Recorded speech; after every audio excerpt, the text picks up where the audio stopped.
Assalamu alaikum and welcome back to another episode of Manifesting Muslimah. I'm your host, Zara Pedersen.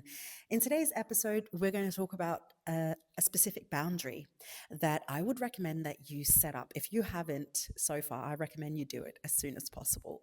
And it is one that I've spoken about quite a few times before, but I haven't actually done an episode specifically talking about this. But if you've been around for a while or if you've been consuming my content for a while, you'll know that you'll have heard me speak of it before. And that is the boundary of how much I will allow other people to come in between me and Allah, so to speak. And I will explain what I mean by that, inshallah. So some of you may have listened to the episode of my revert story, which was, I don't know, a couple of months back or so. You can go back in the episodes and find that, inshallah. And I talk about it a little bit there. I'm not going to go into my whole revert story, but I'm just going to share a little bit now, a little bit of background information, which is that I was born and raised in a Muslim family. I was raised with Islam. My dad is an imam. I had, Sunday school. I was born and raised in Denmark, so I didn't go to an Islamic school it was very much a Christian school, because it's a Christian country. So every Sunday, me and my siblings would go to Arabic and Islam studies on Sundays, which at the time I absolutely hated. And now, as a grown up, I'm like, oh, I should have took it more seriously, right? as it always is that way. But one thing was that I kind of in my teen years was like, I'm not sure that I'm a Muslim because I believe in Allah, or if it's because I was just raised and it's kind of like the default. And so I went on my own spiritual journey, and that spiritual journey was no spirituality, and I very much was just like in dunya for a good decade of my life until, alhamdulillah, through different things, ended up in with Islam again, and understanding that I was Muslim, alhamdulillah. Again, very, very short explanation. If you want the long story, go back a few episodes and check out my revert story. Okay, so now I knew I was Muslim again. And one thing for me that came up was this intense love and God-fearingness, not fearing God, God-fearing, and respect and admiration, and all of these very positive things came up within me for Allah subhanahu wa ta'ala. And I was like, I know I believe in Allah subhanahu wa ta'ala.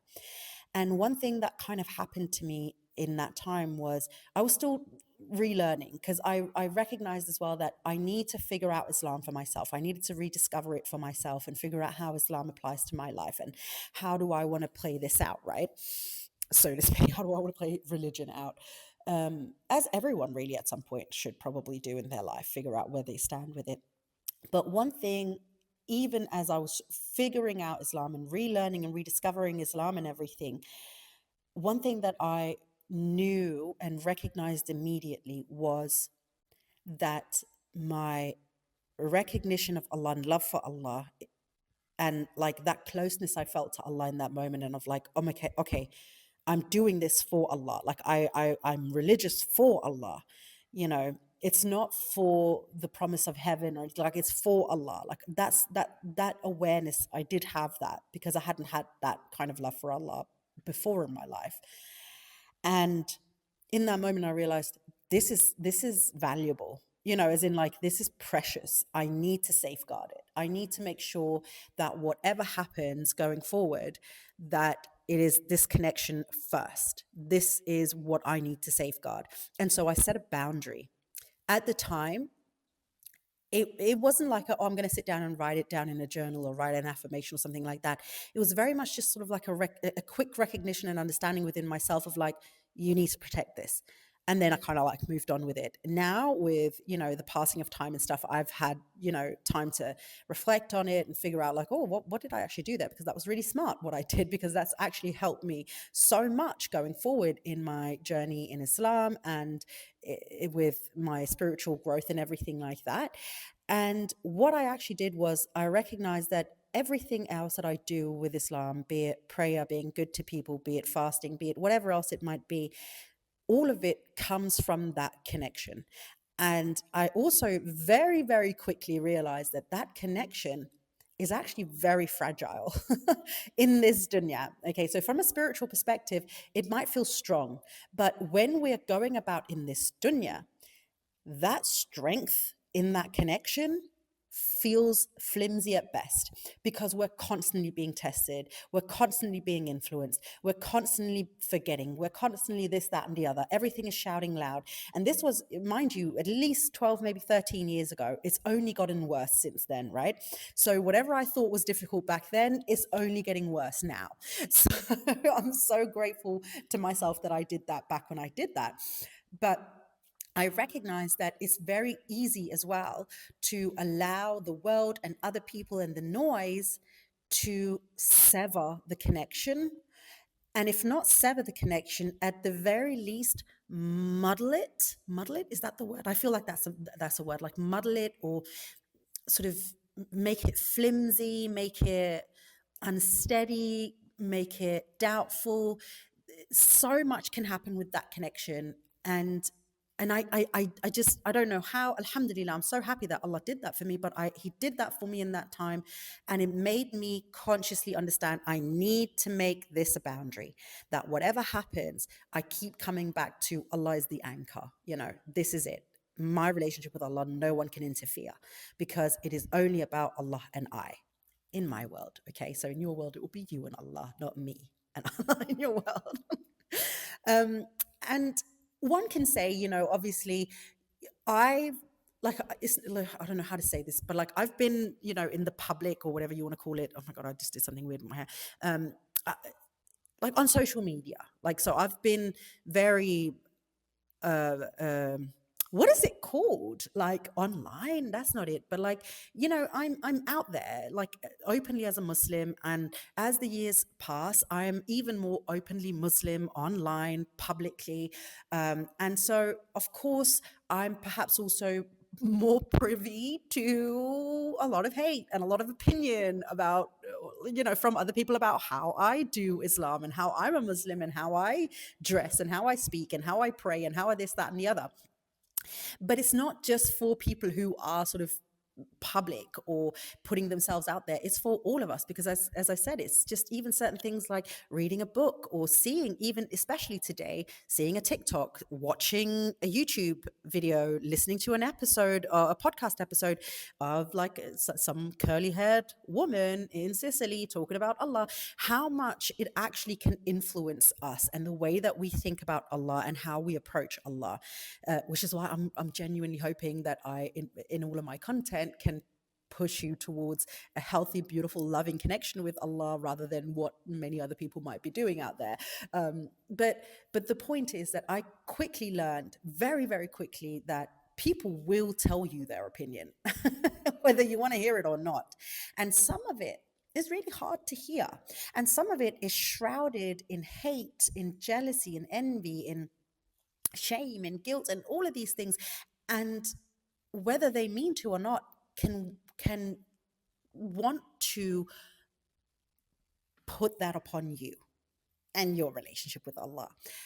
And if you don't have a strong foundation already with Allah, if you don't already have that security of, and that's your opinion, and that's your experience, but you take everything as if you're like this sponge and like, oh, I guess I'm just going to have to take that because somebody else said it, kind of thing. And they said it with conviction, and they backed it up with a hadith or I don't know, an ayah from the Quran. So it must be true.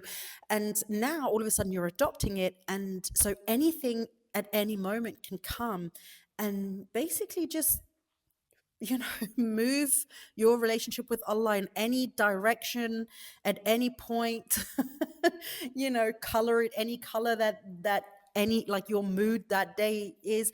And instead, what I want for you, and what I'm hoping that this specific episode today will encourage in you, is to take stock of your relationship and to set a boundary for yourself that it's between you and Allah. Everything is between you and Allah. On Yawm al-Qiyamah, it's you and Allah. It's not you and Allah and everybody else. And even if somebody influenced something in you, and let's say it's something bad, you can't push blame on them anyway. You can't say, well, they said that I shouldn't, da, da, da, da, da, da. Allah will be like, oh, great. But, you have the authority of yourself. So I'm still asking you, why this and why that. So we need to make sure that we're good on our end.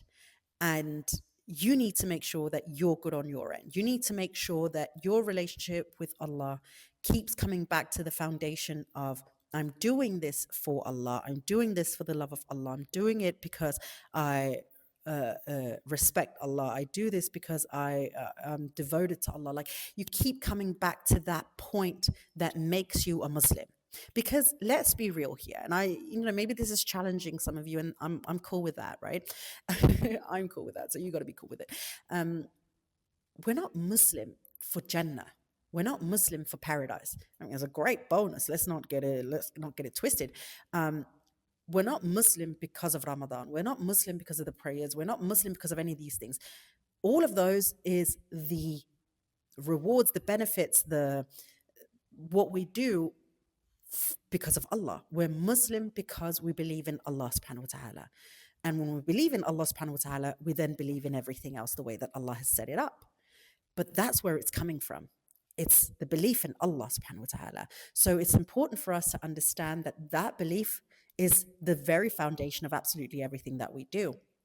And so the number one thing, if you've been around for some time, if you listen to my Ramadan series, then you'll know that I'm a huge advocate for creating a relationship with Allah that is beautiful and in harmony and peaceful, one that motivates you to do more, one that interests you in Allah, interests you in your life as His servant, because that is your anchor.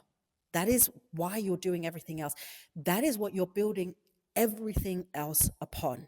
And this is also why it is so important for us to make sure we safeguard it. Because even though it can feel, at times at least, spiritually strong and so connected, it can be flimsy at best. The moment we're out of prayer, out in public, in a what's it called, in a room full of people who may want to gossip or something, like any kind of real life situation, out going to work, in school, with our children, with our partners, whatever it might be, suddenly that connection with Allah can feel flimsy at best because it's challenged by dunya all the time, right? And so we have to have that boundary. Nothing and no one will get in between myself and Allah. Nothing and no one. This is my sacred space, and nothing is allowed in here. Nothing is allowed to tamper with it. Nothing is allowed to mess with it. Nothing is allowed to challenge it. It can challenge it in a good way to grow stronger, but it's not allowed to go in and take what I have and make me question it or doubt it or hesitate upon it or anything like that. And this is something that I don't think a lot of people do for themselves, unfortunately. I think some people are lucky enough to just have that sort of like incorporated understanding within themselves. And alhamdulillah for that. But I think more than not, many of us lack that. We just don't have this understanding of how vital that connection is, because nobody's teaching us it. Nobody's saying that we need to safeguard it. Everybody just says, just pray on it. Just pray on it. But if you don't have a good relationship with Allah and you haven't safeguarded that relationship with Allah, the prayer is empty, or can be empty, right? It can feel like a chore and not something that you do out of love and reverence of Allah. So yeah, you can pray on it, but if your praying isn't backed with the belief, the niyyah, the intention, then what is the prayer now? So if you haven't done so, this episode is an invitation to you to sit down and say, even if you're just at the beginning stages of your relationship, maybe you're still like, but I'm still trying to figure out how, my relationship with Allah, like I'm at the beginning stages and so on and so forth. Don't worry. You can still set that boundary. You don't have to have the whole relationship with Allah figured out yet. I very much didn't. And alhamdulillah, I'm still here today. And I would argue that my relationship with Allah is even stronger, inshallah. And that inshallah, it will continue to grow. But it got to that point because I made that decision to begin with. And I set that boundary. you're not allowed to interfere between myself and Allah. So ultimately, everything that I do and don't do, and so on and so forth, now becomes a very conscious between me and Allah. I'm making that decision because it's between me and Allah. I'm deciding to change this because it's between me and Allah, and not because that person said so or that person is doing that and this, that, and the other. It is purely based off, oh, you think that? That's a great point. Let me read up on it. If I like it, if it rings true with me, if it's true what you're saying, then perhaps I'll, through knowledge and research and all of these things, Allah's going to open a door and that might strengthen my relationship with Allah. But quite often, oh my God, I'm just going to say, quite often, people are kind of talking out of their bum, they just say stuff. Sometimes I do too. Anyway, that is your little invitation. If you haven't done so yet, maybe it's time for you to sit down and make this deal with yourself. It's between me and Allah. No one is allowed into that relationship. It's just me and Allah. I know it sounds like a small thing, but it's usually those little things that can have quite a big impact on us going forward. So let me know how that works for you. And also, by the way, in case you want help with any of this and you're struggling in your relationship with Allah, or your understanding and knowledge of Allah, then my darling, that's what I do. That's what I do in my one-on-one coaching. So if you need somebody to hold your hand through it and guide you through it so you don't feel so alone in it, reach out to me. Book yourself in for a complimentary consultation call where we can just talk with each other. You have to be female, by the way, just quickly. I only work with women, no men. And let's see if we can get you started on this wonderful journey of building a relationship with Allah that'll carry you, inshallah, with grace through the rest of this dunya, but also, inshallah, to the best of the best in akhirah. All right, my darling, thank you so much for joining me for another episode of the podcast. I will see you, inshallah, in next week's episode. But until then, my darling friend, please don't forget to live in love.